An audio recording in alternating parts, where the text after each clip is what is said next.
नमस्कार, स्वागत आपका नादी टीवी पर। मैं हूं आपके साथ पारुल। भोपाल गैस त्रासदी एक ऐसी दुर्घटना है जो हमें बताती है कि हवा में घुलता हुआ जहर कितना जानलेवा हो सकता है। 2 दिसंबर को इसी त्रासदी की याद में राष्ट्रीय प्रदूषण नियंत्रण दिवस मनाया जाता है। भोपाल में 1984 में 2 और 3 दिसंबर की रात गैस रिसाव के कारण हवा जहरीली हो गई, लेकिन उसके बाद से हवा में घुलने वाले जहर को रोकने की कोशिश केवल कागजों पर होती दिखाई दी। आज आलम यह है कि देश के कई शहरों में बचपन से लेकर यौवन तक सभी कदम घुट रहा है। हर दिन 5,500 से अधिक लोगों की मौत वायु प्रदूषण के कारण हो रही है। 1984 में गैस त्रासदी एक दिन घटी, लेकिन आज तो हर रोज वायु प्रदूषण की त्रासदी देखने को मिल रही है। दिल्ली जैसे शहरों में तो कई प्रतिबंध भी लागू कर दिए गए हैं, लेकिन देश के बाकी शहरों की वायु भी कम प्रदूषित नहीं है। आज राष्ट्रीय प्रदूषण दिवस पर प्रदूषण नियंत्रण के लिए किए जा रहे उपाय पर चर्चा करते हैं। पहले एक रिपोर्ट आपको दिखा देते हैं, देखिए।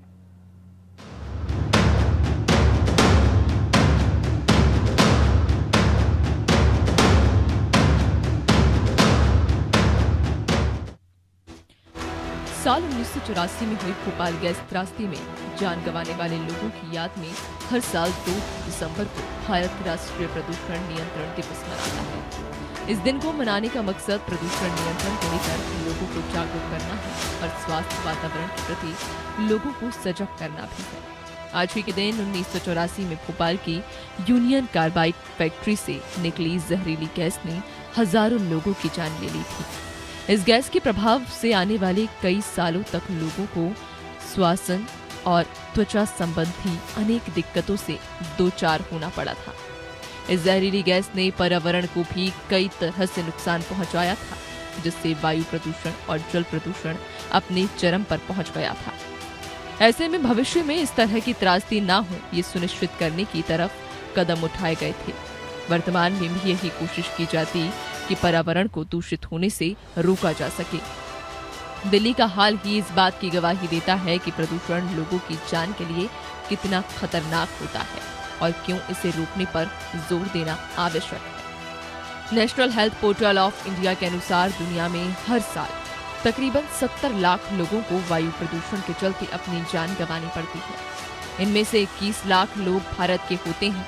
ऐसे में वायु प्रदूषण को कम करने के लिए अपने स्तर पर कुछ कदम उठाए जा सकते हैं।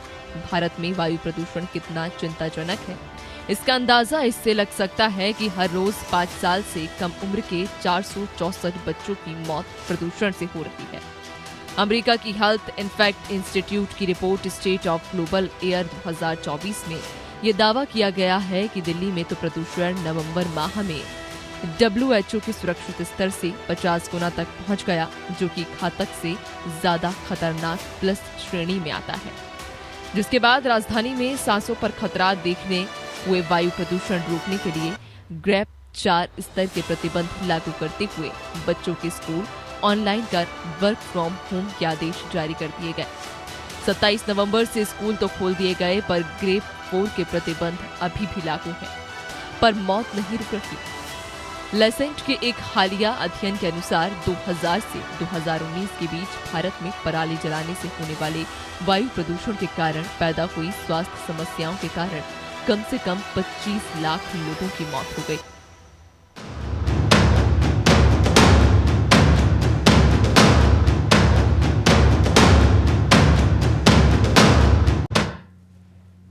वायु प्रदूषण एक ऐसी समस्या जो विकराल होती चली जा रही है, जिसको लेकर तमाम सरकारें उपाय भी कर रही है। खासतौर पर दिल्ली सरकार उपाय तो तमाम किए जा रहे हैं, लेकिन ये बहुत पहले हो जाने चाहिए थे। हम गैस त्रासदी का जिक्र इसलिए कर रहे हैं क्योंकि वो रात, वो समय ऐसा था कि जब लोग सांस नहीं जहर सूंघ रहे थे, और जिस वक्त ये सब कुछ हो रहा था वो समय पर जितने लोग भी वहां मौजूद थे, शायद ही उनमें से कोई बचा हो। जो भी अपने आप को बचा पाए, जिन्होंने एहतियात बरते, वो था अपने आप को उस हवा से बचाना, उस जहरीली हवा से बचाना। और आज हम उसी काबिल हो चुके हैं। हम मास्क लगाकर घूम रहे हैं, हम धूल की वजह से, प्रदूषण की वजह से अपने फेस को कवर करके रख रहे हैं। ये उस वक्त भी हुआ था, लेकिन उस वक्त बहुत जहर था। अब स्थिति उसी तरफ जाती हुई दिख रही है, क्योंकि तमाम उपाय करने के बावजूद भी प्रदूषण का जो लेवल है वो कम नहीं हो रहा है। आप मेरे बगल में चलती हुई स्क्रीन पर आप देख रहे हैं तमाम राज्यों के हम आंकड़े दिखा रहे हैं, कहा किस तरीके से जो एयर क्वालिटी इंडेक्स है वो कितना है। सबसे अच्छा होता है 100 के अंदर एयर क्वालिटी इंडेक्स का होना। 100 तक भी है तो बेहतर है, लेकिन 100 के बाद लगातार इसका बढ़ना हानिकारक होता है। और आप देखिए दिल्ली और तमाम राज्यों में तो 300, 400, 500, 900 तक ये स्थिति जो एयर क्वालिटी इंडेक्स की है वो हुई है। ये बताता है कि कितना हानिकारक हो चुका है हमारा वातावरण। आइए हमारे साथ हमारे सहयोगी अलग अलग जगहों से जुड़ रहे हैं, उनसे हम उनके शहर में इस वक्त क्या स्थिति है एयर क्वालिटी इंडेक्स की और पॉल्यूशन की, और इसमें हम आज गैस त्रासदी का इसलिए जिक्र कर रहे हैं क्योंकि वो वक्त, वो तस्वीरें जब भी आती हैं तो मन कौन सा जाता है। वाकई आपके एक डर और एक खौफ जो हर जगह दिखाई देने लगता है उन तस्वीरों को देखने के बाद। लेकिन इसलिए वो समय और था, उस वक्त बहुत बड़ी गलतियां हुई थी, लेकिन अब जो प्रदूषण है उसे कंट्रोल करने के लिए हम चीज़ों को कर सकते हैं, लेकिन उतने उपाय धरातल पर हो नहीं रहे। बार बार इस मामले में चेताने के बाद, बार बार ऐसे कार्यक्रमों को करने के बाद भी ना प्रशासन इस मामले में कोई गंभीरता दिखा रहा है, ना लोगों में जागरूकता दिखाई दे रही है।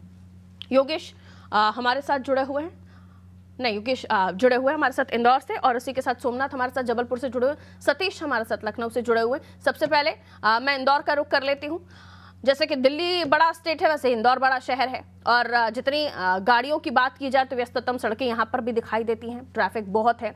एयर क्वालिटी इंडेक्स क्या कहता है? और अभी क्योंकि लगातार हम इस तरह के कार्यक्रम करके पोल्यूशन को, प्रदूषण को लेकर सरकार से जवाब मांगने की कोशिश कर रहे हैं कि आखिर उपाय कब होंगे और बेहतर उपाय कब होंगे, क्योंकि जितने भी कागजों पर दावे किए गए गैस त्रासदी के बाद अब तक भी वो दिखाई नहीं देते।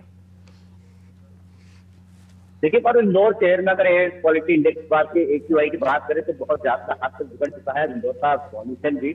जिस तरह से इंदौर स्वच्छता में नंबर 1 है और लगातार इसके बारे में कुछ देश भर में चर्चा होती है। जो फॉरेनर्स आते हैं, NRIs आते हैं, वो भी इंदौर शहर की तारीफ करते हैं। वो उस जगह पर जब जाते हैं तो वहाँ का जो एयर क्वालिटी इंडेक्स होता है, वहाँ का प्रदूषण लेवल जो होता है कम होता है, और उसी स्थान पर ये लोग ज्यादा प्रयास करते हैं जहाँ पर ये लोग ज्यादा ट्रेवल करते हैं। इंदौर शहर में जहाँ मैं जिस स्थान पर खड़ा हूँ उसके आसपास में देख पा रहा हूँ, खुद ही अपनी आंखों से देख पा रहा हूँ, न किसी मशीन की जरूरत है, न कोई एयर क्वालिटी इंडेक्स तो मॉनिटरिंग सिस्टम जैसे यहाँ पर धूल के कण हवा में दिखाई दे रहे हैं। यानी कि जिस तरह से धुंधला दिखाई दे रहा है शहर में, यहाँ से दूर तक देख सकता तो धुंध दिखाई दे रही है, हल्का हल्का वायु प्रदूषण दिखाई दे रहा है। जब मैं अपनी आंखों से देख सकता हूँ तो जो मशीन है वो बहुत बारीकी से मॉनिटर करती है। तो आप समझ सकते एयर क्वालिटी इंडेक्स का इंदौर शहर में जो रिगल चौराहा, वहाँ का एयर क्वालिटी इंडेक्स बहुत खराब स्थिति में 200 को पार जा रहा है। जो विजयनगर का क्षेत्र वहाँ थोड़ा सा जरूर गिरा हुआ दिखाई देता है। खजराना चौराहे पर नगर निगम को एयर क्वालिटी इंडेक्स का जो लेवल कम करने के लिए मशीन लगाना पड़ी, डोम लगाना पड़ा, जिस कारण से वो एयर प्रेशर के थ्रू, एयर प्रेशर के माध्यम से वायु का प्रदूषण कम करने का प्रयास कर रहे हैं। रीगल चौराहे पर कल शाम को ही इंदौर शहर में 4 एयर क्वालिटी इंडेक्स कंपनी को 4 डोम लगाए गए हैं, जहां पर एयर का प्रेशर दिया जा रहा है, और एयर प्रेशर के कारण जो धूल के कण है वो कहीं ना कहीं जमीन की सतह पर बैठते दिखाई दे। तो इंदौर शहर में वायु प्रदूषण कम करने के लिए नगर निगम के प्रयास जो है वो मशीनों के माध्यम से चलाए जा रहे हैं, लेकिन वो भी नाकाफी है। अभी 2 दिन पहले ही हमने इसी विषय पर जब चर्चा की थी, जब हमने मुख्य सचिव के बारे में चर्चा की थी, मुख्य सचिव ने एक योजना बनाई है, लेकिन उस योजना पर भी कोई किसी तरह का अमली जामा पहनाया जाना चाहिए या नहीं, इसके बारे में प्रयास से चर्चा है भी सुनाई दूर दूर तक नहीं दिखाई दे रही। इंदौर शहर में सबसे ज्यादा जो स्थिति है वो वाहनों के कारण से, वाहनों का जो प्रदूषण लेवल है वो लगातार बढ़ता जा रहा है। जो 15 साल से ऊपर के जो वाहन है वो लगातार शहर में चल रहे हैं, जिसके कारण से वायु प्रदूषण का बड़ा परिवहन विभाग इस मामले में प्रयास नहीं कर रहा है। पराली जो आसपास के क्षेत्रों में, जो आसपास का ग्रामीण क्षेत्र, वहाँ पराली अभी भी जलाई जा रही, न किसी तरह के कोई प्रयास नगर निगम कर रहा है, न जिला प्रशासन कर रहा है, न कोई सरकारें कर रही है। दूसरी बात है, इंदौर शहर में आप इंदौर शहर का देश भर में शादियों का सीजन शुरू होता है। शादियों के सीजन में किसी भी तरह का कोई प्रतिबंध लगाया जाना चाहिए जिस कारण से धुआं उठे, या कोई इस तरह का पटाखों पर प्रतिबंध होना चाहिए। अब जब हालात इस कदर हो चुके हैं तो फिर हमें हर चीज पर प्रतिबंध देखना पड़ेगा, और उसका पालन कितना हो रहा है उसका भी विशेष तौर पर ध्यान रखना पड़ेगा। लेकिन जो आंकड़े सामने आ रहे हैं उसको लेकर चर्चा करनी इसलिए जरूरी हो जाती है कि जो national health portal of India कह रहे हैं, उनमें ये बता रहे हैं कि दुनिया भर में तकरीबन ऐसे 70 लाख लोग हैं जो वायु प्रदूषण के चलते अपनी जान गंवा देते हैं, और इसमें से 21 लाख भारत में हैं। जो 21 लाख हैं वो सोचिए इस प्रदूषण से उनको कितनी परेशानियों का सामना करना पड़ता है, और ये 21 लाख लोग मौत के मुंह में समा जाते हैं क्योंकि प्रदूषण उनकी जान ले लेता है। ठीक है, मैं लौट रही हूँ आपके पास। हम रुक कर रहे हैं लखनऊ का सतीश हमारे साथ जुड़े हुए। सतीश, लखनऊ जहां पर हम देखते हैं कि आप लखनऊ में अगर कोई आता है तो उसे नॉर्मल बिहेव नहीं करता वो उस वहां के प्रदूषण को देखते हुए, क्योंकि दिल्ली से सटा हुआ राज्य है उत्तर प्रदेश, यहां पर भी कम नहीं होते एयर क्वालिटी इंडेक्स। और जैसे कि मैंने जिक्र किया 21 लाख लोगों में कुछ लाख तो यहां पर भी होते होंगे जो प्रदूषण से परेशान होकर अपनी जान गंवा देते होंगे। और हम वो कुछ लोग, क्योंकि बहुत बड़ी आबादी नहीं होती तो इसलिए उनके लिए बहुत ज्यादा कोई प्रयास नहीं होते। हम लगातार इस बात को उठा रहे हैं लेकिन उसके बावजूद भी कोई गंभीरता दिखाई नहीं दे रही। देखिए ऋषिका जी, इस चीज पर अगर सही से बात की जाए तो ये समस्या सिर्फ लखनऊ की ही नहीं है, ये पूरे नॉर्थ इंडिया की एक बहुत बड़ी समस्या है। अगर हम बात करें तो इसी उत्तर प्रदेश का गाजियाबाद, कानपुर, नोएडा, ये वो शहर है जहां पर कि प्रदूषण का स्तर सबसे ज्यादा होता है। आप एयर क्वालिटी इंडेक्स को देखेंगे तो दिल्ली से सटा हुआ गाजियाबाद हो, नोएडा हो, साहिबाबाद हो, ये वो जगह जहां पर कि आमतौर पर अगर कोई बाहर से व्यक्ति आता है, कोई पर्यटक, तो उसे लगेगा कि वाह कितना अच्छा शहर है, यहाँ तो कोहरा ही कोहरा है, लेकिन हकीकत में वो कोहरा होता नहीं है। वो जो है वो एक पॉल्यूशन से बनी हुई धुएं की लेयर होती है, जो फैक्ट्रीज हो या फिर कारों का, जितनी कार हैं या फिर और भी जो इस तरीके के संसाधन चल रहे होते हैं, उनका धुआं होता है जो पूरा बस चुका है। एक तरीके से एक अलग ही लेयर साफ नजर आती है।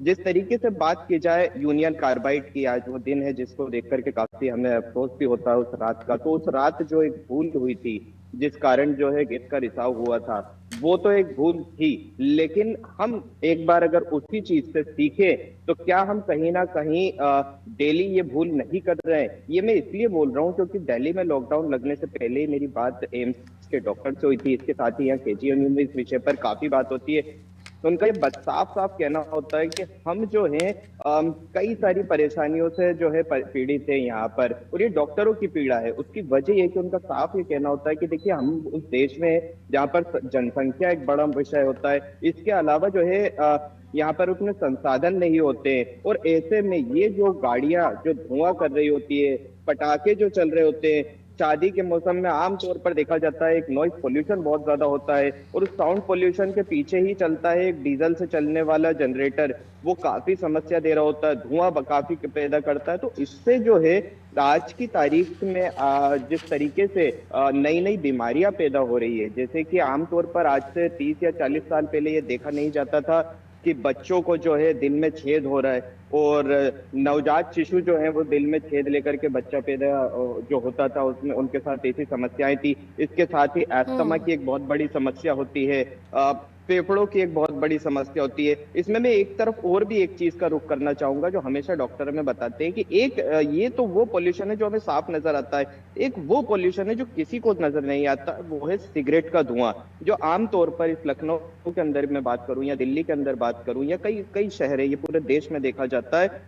एक कॉमन सी चीज है कि लोग सड़क पर खड़े होते हैं, वो सिगरेट पी रहे होते हैं, और इसका काफी हद तक जो है पास में खड़े व्यक्ति के पास में भी जो है काफी इसका नुकसान होता है। मुझे एक डॉक्टर ने एक एग्जाम्पल से ये बात बताई थी कि एक बच्चा जो होता है जो सड़क जो स्कूल से अपने घर जा रहा होता है, अगर कहीं पान की दुकान पर अपने पिता का इंतजार करे या ऑटो का, तो तकरीबन 50 से 60 सिगरेट का नशा जो है और उसका अभी तो 50 से 60 सिगरेट आपको दिल्ली में यूं ही हवा में घूमते हुए मिल जाएंगी। वैसे जरूरत ही नहीं है सिगरेट पीने की किसी को, वहाँ का इतना खतरनाक प्रदूषण है कि आप वहाँ निकल भर जाइए तो आपको वैसे ही उतना धुआं आपके बॉडी में जा रहा है जितना आपने 40 से 50 सिगरेट स्मोक कर ली हो। हालांकि जिस चीज को लेकर जिक्र हो रहा है उसमें प्रयास होने की आवश्यकता, और प्रयास उतने हो नहीं रहे। ना हमने हरियाली बढ़ाने पर बहुत बेहतरीन ध्यान दिया, जो पेड़ लगाए जाते हैं उनकी कदर नहीं होती, केयर नहीं होती। और उसके बाद हम देखते हैं कि जो व्हीकल्स हैं, अभी भी हम ई व्हीकल्स पर टोटल स्विच नहीं हुए हैं, हम करीब 10 से 15% देख रहे हैं कि ई व्हीकल्स चल रहे हैं। मैं वापस आ रही हूँ, मैं अब लुकआउट करूंगी सोमनाथ का, हमारे साथ जबलपुर से जुड़े हुए। सोमनाथ, ज्यादा दूर नहीं है जबलपुर भोपाल से, जब भोपाल में ये घटना घटी थी, और आज का दिन वो है जिस रात ये गैस त्रासदी हुई थी। उस वक्त जो प्रदूषण था उसे एक रात के प्रदूषण को हटाने के लिए हमें बहुत लंबा समय लग गया था, और उस परिस्थिति से पार पाने के लिए बहुत लंबा समय लगा था। लेकिन अब हम रोज उस तरफ रुख करते जा रहे हैं, एक एक कदम हमारा रोज उसी त्रासदी की तरफ बढ़ रहा है। क्यों नहीं समझ में आ रहा प्रशासनिक अधिकारियों को? और जैसा जिक्र अभी योगेश भी कर रहे थे कि मुख्य सचिव ने ऐसे 7 जिलों को चिन्हित किया जहां पर स्पेशल माइक्रो प्लानिंग बनाने के लिए कलेक्टर को कहा गया, उसका कुछ असर दिख रहा है क्या? देखिए पारुल जी, बता दें सबसे महत्वपूर्ण है इसमें कि जनप्रतिनिधि जो है उनको पूर्ण रूप से अपना सहयोग देना पड़ेगा, और दूसरा प्रशासनिक अधिकारी भी आप मन इच्छा शक्ति से उसमें कार्य करना पड़ेगा, और आम जनता को भी विशेष सहयोग देना पड़ेगा। क्योंकि सबसे खास बात यह है कि देखा गया अभी जो पर्यावरण में लगाए गए लाखों वृक्ष पौधे लगाए गए थे, लेकिन आज उसकी स्थिति ये है कि आधे से अधिक पौधे पनप नहीं पाए और आगे उनकी देखरेख नहीं हुई है। कुछ पानी के अभाव से, कुछ उसकी देखरेख की अभाव से वो खत्म से हो गए हैं। तो जमीनी हकीकत अगर बात की जाए तो पौधे तो लगाए जाते लाखों, लेकिन उसकी स्थिति वास्तविक कितनी बचती है ये देखने में। अब जैसे ठंड शुरू हो गई है तो कई जगह सिर्फ छटनी के नाम पर पेड़ों की कटाई की जा रही है, क्योंकि लकड़ी भी चाहिए आपको जलाने के लिए। तो प्रशासनिक अधिकारियों को, जनप्रतिनिधियों को, सबको लकड़ी की आवश्यकता है, और लकड़ी खास बात है जलाने के लिए। तो आप देख रहे हैं पेड़ों की कटाई भी लगातार की जा रही है, कुछ लीगल काटे जा रहे हैं तो इनलीगल काटे जा रहे हैं। तो इस पे विशेष तौर पर ध्यान देना अति आवश्यक है। तो अगर आप देखा जाए तो आप खुद देख सकते हैं, आज आम जनता भी देखती है कि कई पेड़ ऐसे लगे हुए हैं जो लगाए गए थे, काफी पुराने हैं, लेकिन किसी कारणवश या किसी जरूरत अपने स्वार्थ की वजह से लोग उसको काट दे रहे हैं। तो लगातार, और अभी देखा जा रहा है जैसे भी लगातार आवास, अब पक्के मकान लगातार बन रहे हैं, जरा सी जगह नहीं रह रही। नहीं तो पहले छोटे वृक्ष, बिही, आम के पेड़ तो जो छोटे रहते थे वो घरों में एक आध दो तो आदमी लगा के रखता था। अब ये स्थिति है कि पक्के मकान है तो वहाँ पर्यावरण पौधे लगा ही नहीं पा रहा है। तो ये स्थिति लगातार अब हर साल बढ़ती जा रही है। तो देखने में यह आएगा कि जो प्रदूषण का ग्राफ है वो लगातार हर साल बढ़ेगा, घटेगा नहीं, क्योंकि इसके लिए जनप्रतिनिधि, प्रशासनिक अधिकारी और आम जनता, ये तीनों का विशेष तौर पर सहयोग होना अति आवश्यक है, तभी सुधार हो सकता है। नहीं तो लगातार आप देख रहे हैं कि पर्यावरण में जो फलाली जला, सबसे खास बात यह कि जबलपुर में जिला कलेक्टर द्वारा एक अच्छा निर्देश जारी किया गया कि फलाली जलाने वाले पर कार्रवाई की जाएगी, 100 उनमें धाराएं लगाई जाएंगी, और नगर निगम में भी इस तरह अगर कचरा जला रहे हैं नगर निगम के कर्मचारी तो उस पर भी कार्रवाई की जाएगी। तो अच्छी बात ये की है कि प्रशासनिक पहल ये की गई है कि अगर आप कचरा जला रहे हैं या प्रदूषण कर रहे हैं तो आपके ऊपर मामला दर्ज होगा। जी पारुल जी, ये प्रयास तो ठीक है, लेकिन कहाँ जाकर देखेंगे कि कौन कचरा जला रहा है और किस पर चालान काटना है? ये तो फिर लोगों की जागरूकता है कि जब हम खुद समझ रहे हैं कि हालात ठीक नहीं हैं तो हम खुद क्यों नहीं कदम उठा रहे हैं। ये कहीं हर जगह प्रशासन, अधिकारियों को भी दोष नहीं दिया जा सकता, कुछ हमें भी भागीदारी दर्ज करानी होगी और आम जनता को भी दर्ज करानी होगी। मैं कुलभूषण की तरफ रुख कर रही हूँ, छत्तीसगढ़ रायपुर से हमारे पास जुड़े हुए हैं। कुलभूषण, क्या बताएंगे रायपुर में किस तरह के प्रयास किए जा रहे हैं? एयर क्वालिटी इंडेक्स लगातार हर जगह पर 100 से ऊपर ही है, 100 सामान्य होना चाहिए, 150 तक ठीक है, लेकिन उसके बाद जिस तरीके से एयर क्वालिटी इंडेक्स रफ्तार पकड़ रहा है, ये हर शहर के लिए, हर राज्य के लिए हानिकारक है। और दिल्ली देखिए अभी भी टेलीविजन स्क्रीन पर 795, मुंबई 171, 100 के आसपास तो है ही नहीं अब कोई शहर।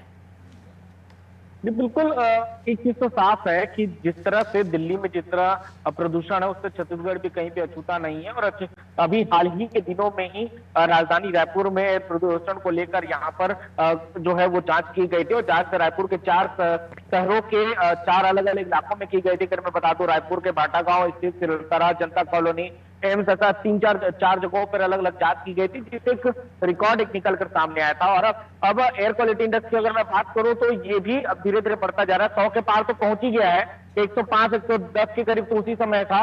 अब ये लगातार जो है ये बढ़ते जा रहा है। तो ये देखने वाली बात है कि जिस तरह से, क्योंकि छत्तीसगढ़ काफी हरा भरा प्रदेश है, लेकिन इस ऐसे प्रदेश में भी अगर प्रदूषण की अगर बात की जाए तो जो इस तरह से लगातार बढ़ रहा है, खासतौर पर राजधानी रायपुर में, उससे ये चीज तो साफ है कि आने वाले समय में राजधानी जो है वो भी दिल्ली जैसे किसी बड़े शहरों के प्रदूषण के लेवल को जल्दी ही टच कर लेगा। और इसको लेकर प्रशासन भी जो है अब जो हरकत यहाँ पर आई है, क्योंकि जिस तरह से जांच की गई और जो प्रदूषण का लेवल है वो जिस तरह से लगातार बढ़ रहा है, इसको लेकर अब प्रशासन जो है वो हरकत में आई है।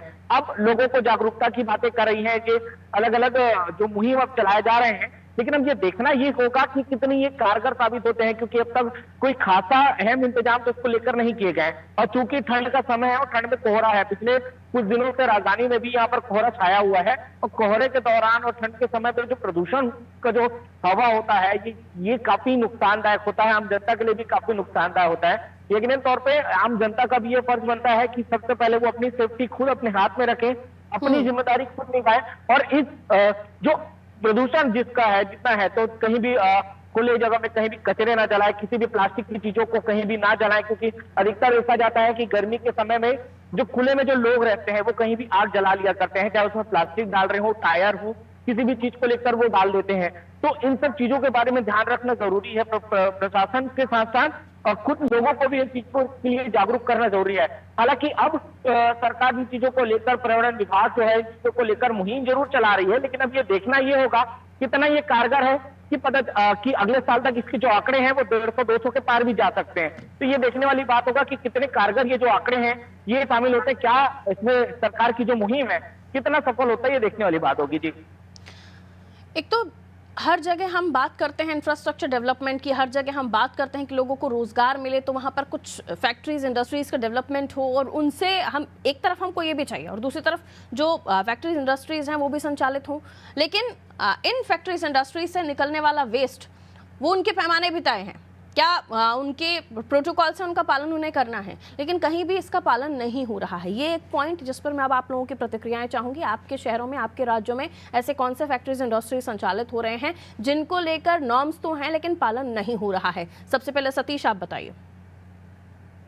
देखिए ऋषिका जी, अगर बात की जाए तो नॉर्म्स तो होते हैं कि हमारे यहाँ पर हर चीज को लेकर के नॉर्म्स होते हैं, लेकिन मैं जिस राज्य में खड़ा हूँ ये है उत्तर प्रदेश। उत्तर प्रदेश एक ऐसा राज्य है जहाँ पर कि चाहे बनारस ले लीजिए, कानपुर ले लीजिए, नोएडा ले लीजिए, गाजियाबाद, साहिबाबाद, इवन लखनऊ के आसपास भी जो है आपको फैक्ट्रीज मिलेंगी। लेकिन इन फैक्ट्रीज के जो भी मानक दिए जाते हैं वो मानक अगर वाकई में पूरे हो रहे होते जमीनी स्तर पर, तो फिर ये जो नदियां है, ये नदियां कैसे अपने आप जो है इनका जल स्तर जो है खराब हो जाता है। चाहे हम बात दिल्ली की करें तो यमुना क्या हाल, जी, यमुना में तो उल्टा काफी परेशानी है वहां पर। ऐसा ही सिमिलर हाल अगर हम बात करें तो हिंडन का भी कोई इस तरीके का रुख नहीं है।